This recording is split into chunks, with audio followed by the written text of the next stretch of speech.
નમસ્કાર. આખી દુનિયાની ઇકોનોમી જ્યારે ઉપર નીચે થઈ રહી છે ત્યારે ભારતની સેન્ટ્રલ બેંક પરિસ્થિતિને કેવી રીતે સંભાળી રહી છે? ચાલો આજે આ જ વાતને જરા ઊંડાણથી સમજીએ. આરબીઆઈ ગવર્નરના આ શબ્દોથી જ શરૂઆત કરીએ. જુઓ, આ કોઈ સામાન્ય નિવેદન નથી. આ એક સીધો સંકેત છે કે વૈશ્વિક અશાંતિના વાદળો કેટલા ઘેરા છે અને ભારતની આર્થિક નીતિઓ આવા તોફાનની વચ્ચે ઘડાઈ રહી છે. તો દાવ પર શું લાગેલું છે અને કેટલું મોટું છે? ચાલો જોઈએ. તો સૌથી પહેલાં એ સમજવું પડશે કે આખરે એવા કયા બાહ્ય દબાણો છે જેનો ભારતની અર્થવ્યવસ્થા સામનો કરી રહી છે. આ એ જ દબાણો છે જે દુનિયાભરના આર્થિક નિર્ણયોને અસર કરી રહ્યા છે. આ લિસ્ટ જુઓ. આ કોઈ એકાદ બે સમસ્યાઓ નથી. એવું લાગે છે કે જાણે એક સાથે અનેક મોરચે લડાઈ ચાલી રહી છે. એક બાજુ યુદ્ધના કારણે સંઘર્ષના વિસ્તારો વધી રહ્યા છે અને એના લીધે પેટ્રોલ ડીઝલના ભાવ આસમાને પહોંચી રહ્યા છે.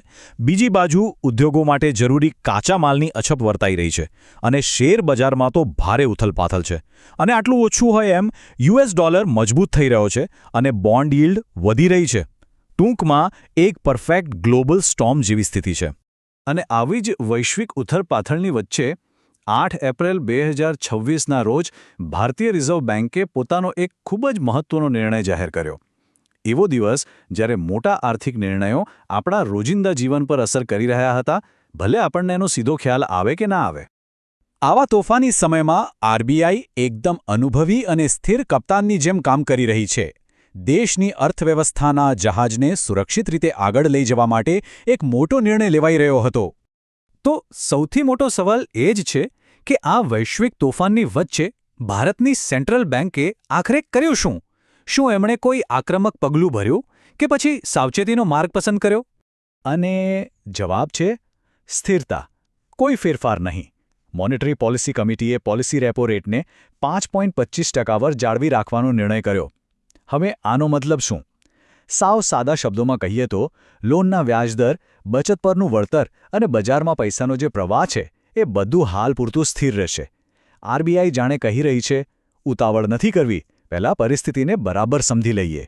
અને જાણવા જેવી વાત એ છે કે આ નિર્ણય સર્વસંમતિથી લેવાયો હતો. કમિટીના બધા જ સભ્યો તટસ્થ વલણ રાખવા અને રાહ જુઓ અને જુઓ નીતિ પર ચાલવા માટે સહમત થયા. પણ આનો અર્થ એ નથી કે તેઓ હાથ પર હાથ ધરીને બેઠા છે. ના, એનો અર્થ એ છે કે તેઓ દરેક નાની મોટી વાત પર બારીકાઈથી નજર રાખી રહ્યા છે, જેથી ખોટા સમયે કોઈ પગલું ભરીને પરિસ્થિતિ બગડે નહીં. ચાલો હવે એ સમજીએ કે આરબીઆઈએ આ નિર્ણય કેમ લીધો, એની પાછળનું કારણ શું હતું.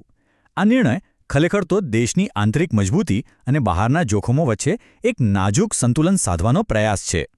ગવર્નરના જ શબ્દોમાં કહીએ તો ભારતીય અર્થવ્યવસ્થાનો પાયો ખૂબ જ મજબૂત છે અને એટલે જ આપણી અંદર બહારના આંચકા સહન કરવાની ક્ષમતા વધારે છે.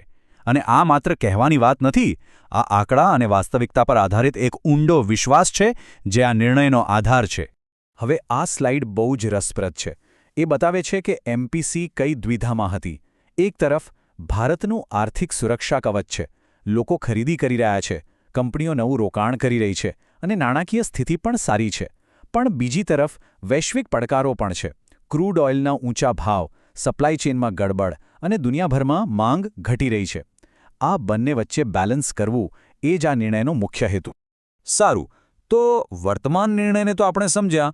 હવે જરા ભવિષ્યમાં ડોકિયું કરીએ અને જોઈએ કે આરબીઆઈ આવનારા વર્ષ માટે ભારતીય અર્થવ્યવસ્થા વિશે શું વિચારી રહી છે. મુખ્ય અનુમાન છે 6.9%નો જીડીપી ગ્રોથ. દુનિયાભરમાં જ્યારે મંદીનો માહોલ છે ત્યારે આ એક ખરેખર બહુ જ મજબૂત આંકડો કહી શકાય. આનો અર્થ એ છે કે ભારત વિશ્વના સૌથી ઝડપથી વિકસતા મોટા અર્થતંત્રોમાંનું એક બની રહેશે અને એનાથી આવનારા સમયમાં રોજગારી અને નવી તકો પણ ઊભી થશે.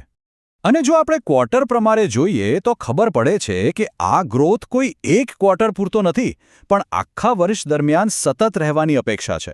એટલું જ નહીં, વર્ષના અંત સુધીમાં તેમાં થોડો વધારો પણ જોવા મળી શકે છે. આ એકદમ સ્થિર અને પોઝિટિવ ગ્રોથનો સંકેત છે. ગ્રોથની વાતો થઈ, પણ મોંઘવારીનું શું? એના પર નજર રાખવી પણ એટલી જ જરૂરી છે. તો આરબીઆઈનું અનુમાન છે કે ફુગાવો એટલે કે મોંઘવારી 4.6% રહેશે. આ એક સામાન્ય માણસ માટે બહુ મોટી રાહતની વાત છે, કારણ કે દુનિયાભરના દબાણ છતાં આપણા દેશમાં મોંઘવારી કાબૂમાં રહેશે. અહીંયા એક નાની પણ મહત્વની વાત સમજવા જેવી છે. હેડલાઇન ફુગાવો અને કોર ફુગાવો. હેડલાઇન ફુગાવો એટલે બધી જ વસ્તુઓની સરેરાશ મોંઘવારી, પણ કોર ફુગાવામાંથી પેટ્રોલ, ડીઝલ અને શાકભાજી જેવી વસ્તુઓ જેમના ભાવ બહુ જ જલ્દી ઉપર નીચે થાય છે એને કાઢી નાખવામાં આવે છે.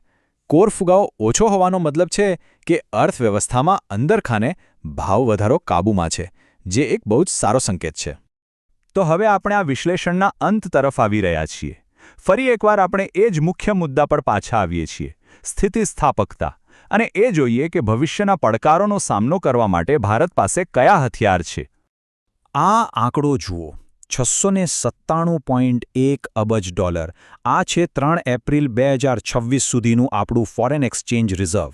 અને આ ખાલી એક નંબર નથી હો, આ તો ભારતની તિજોરી છે, એક એવી મજબૂત ઢાલ કે જો દુનિયામાં ગમે તેવું મોટું સંકટ આવી જાય તો પણ આપણે લગભગ 11 મહિના સુધી આયાતનો ખર્ચ આરામથી ઉઠાવી શકીએ. આ એક બહુ મોટી રાહતની વાત છે. તો આખી વાતનો સાર શું છે? પહેલું, દુનિયા અત્યારે ગંભીર આર્થિક અનિશ્ચિતતામાંથી પસાર થઈ રહી છે.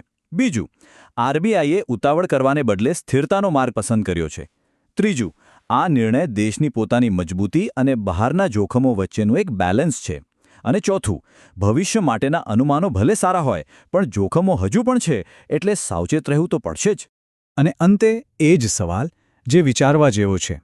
ભારતનો મજબૂત આર્થિક પાયો અત્યારે એક ઢાલ તરીકે કામ કરી રહ્યો છે, પણ આટલી અસ્થિર દુનિયામાં ક્ષિતિજ પર હવે પછીનું તોફાન કયું હશે?